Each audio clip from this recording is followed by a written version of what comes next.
That's what the puppy looks like when it's sitting still. She goes over and lays by Ruger, and then Ruger gets up and moves. And then she moves over and lays by Ruger again, and Ruger gets up and moves.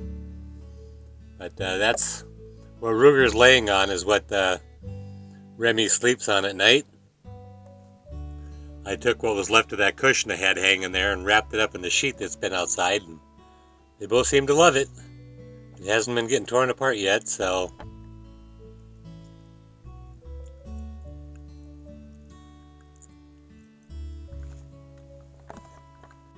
You know, since I've been here, I've wanted a digital clock in here that I could see. There's one right in the center of the screen, and this is fully zoomed up. And I can't see it from here. I gotta walk back there when I need to see what time it is, or if I want to time something. I have some old smartphones laying around. Some are several years old.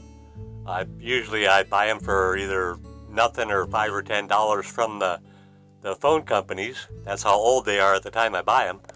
And they stop working for whatever reason, but they still work as a tablet of sorts, and that I can connect it to Wi-Fi and check and find out what's on TV or what the weather's going to be or whatever. And I thought, well, hell, instead of spending $15 or $20 for a new digital clock, I took one of the old phones and I downloaded an app for a digital clock that I can see very well. Those are about 2-inch tall letters, twice as big as the one in the bedroom. And it only uses as much electricity as that phone uses because it's connected to USB through my computer. And it's like, and it saved me money, and it works very well. I can see it. I can see this one from the bedroom, where the other one I can't see from up here. So there's that. Just an idea for some of you. If you got an old phone laying around and you're looking for a digital clock, I don't know if it has an alarm clock on it or not. I assume it does. I haven't bothered to check it out very much. I just put it up there and... All right. Beautiful sunset this evening.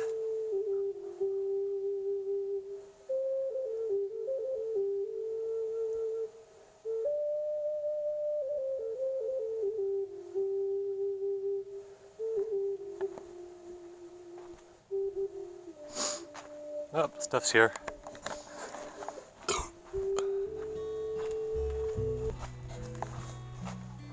FedEx. Got a couple of happy puppies. Oh, go eat your food. Go eat your food. It's all right. Go eat your food. Go eat your food. It's all right. Go eat your... There you go. It's amazing. She's done that several times. Walked away from her food to come over to me, and I always tell her, go eat your food, and then she'll run back and finish eating.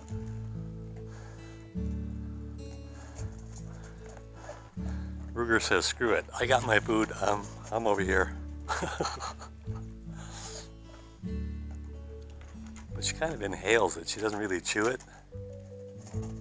Well, there you go. As long as she's eating. Anyway, I wanted to show you something that's been going on here for just over 2 months.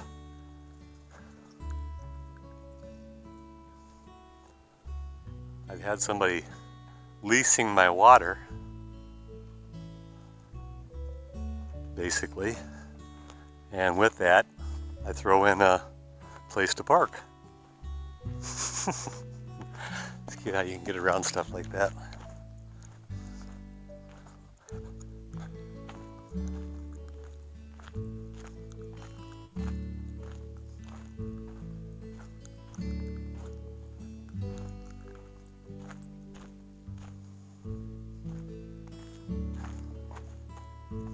Hey Remy, how you doing? Anyway, that's a Stealth camper. They're from Maryland. They're heading out this morning to hit places even warmer. Going to Yuma, and then up the Colorado River, eventually into Utah, so...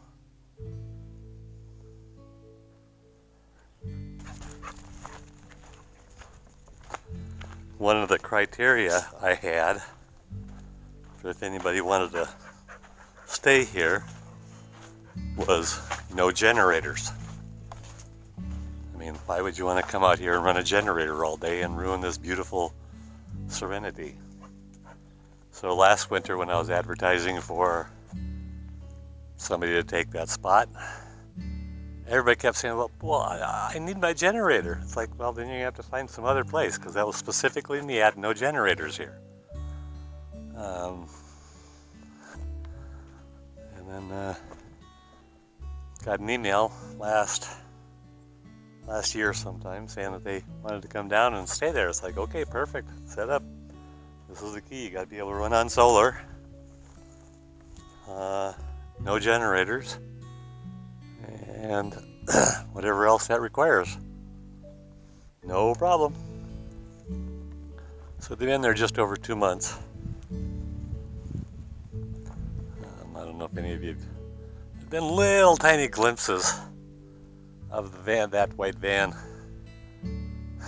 in a couple of my other videos. But due to respect, because they asked not to be on film, so I didn't film them.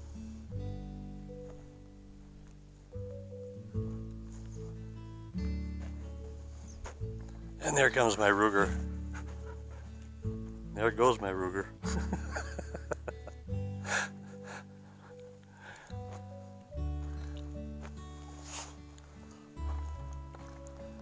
Looks like kind of like frost on the ground, which wouldn't surprise me.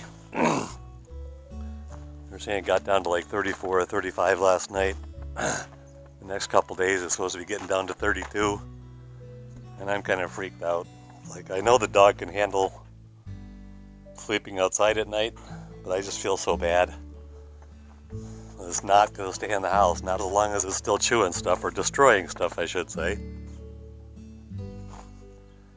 I would go to bed and wake up and everything would be chewed up. I've had dogs that like to chew wires before, so naturally they didn't stay very long in the household, and I don't know what this one would chew up. So yeah, I don't know if any of you noticed when I come over here and I spin around, it's like I'm always going up or way down to keep that out of the picture.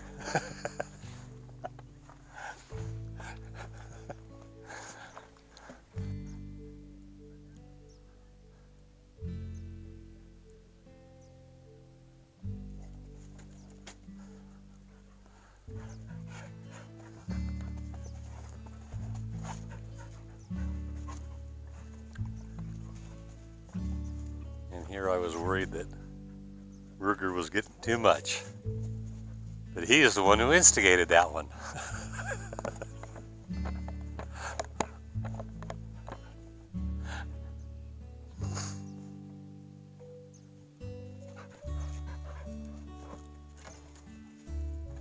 Careful.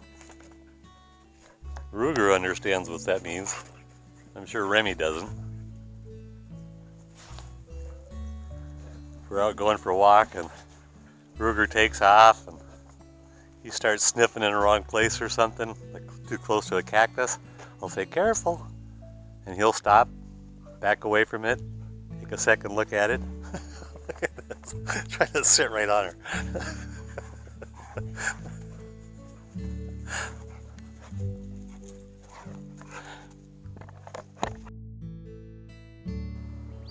Oh yeah. Boarder is leaving today. I want to keep those garbage cans and some rat traps and a few other little odds and ends, a rake and stuff like that. When the Jeep broke down, I wasn't too concerned about it because there was already plans in the works for them to show up here, so it's like, you know, no biggie. Worst comes to worst. I mean, it'd be a while before they were going to be here, but, you know, at least I had that. But now they're leaving. I'm going to be totally alone again. Totally. No access anywhere, no way to get anywhere. Fortunately 911 works here, so I can always call if I need it. I have enough phones scattered around that, and they all work on 911, even if there's no plan being paid for. Any dead phone will work on 911, as long as there's enough juice in it.